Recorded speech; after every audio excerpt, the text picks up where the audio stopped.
ఆదిలాబాద్ జిల్లాలోని మహాలక్ష్మివాడ శ్రీ మహాలక్ష్మి అమ్మవారి ఆలయంలో జరుగుతున్న బోనాల ఉత్సవాల్లో జిల్లా ఎస్పీ అఖిల్ మహాజన్ పాల్గొని అమ్మవారికి ప్రత్యేక పూజలు నిర్వహించారు. ఆలయ కమిటీ సభ్యులు ఆయనకు పూర్ణ కుంభంతో ఘనంగా స్వాగతం పలికారు. అనంతరం అమ్మవారిని దర్శించుకుని ప్రసాదం స్వీకరించిన ఎస్పీ అమ్మవారి కృపా కటాక్షాలు ప్రజలందరిపై ఉండాలని, ప్రతి ఒక్కరూ సుఖ సంతోషాలతో ఆయురారోగ్యాలతో ఉండాలని ఆకాంక్షించారు.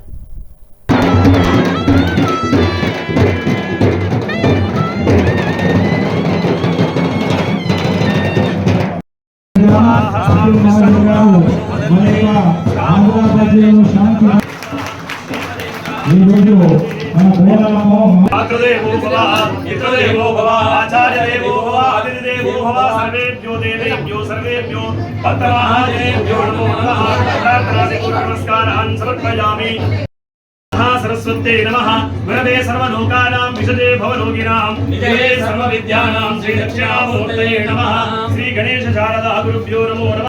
दंडकारण्यदेशे श्रीमद् गोदावर्याः उत्तरेतरे शालिवार्षिके कौमारिका खण्डे बौद्धवतारे रामक्षेत्रे अस्तु वर्तमाने व्यावहारिकदानप्रमाणेन प्रभवादिशश्च संवत्सराणां मध्ये महालक्ष्मी माता will take care of all the people of Adilabad. Thank you. शतमानं भवति शतायु पुरुषस्य तेन्द्रिय आयुष्येवे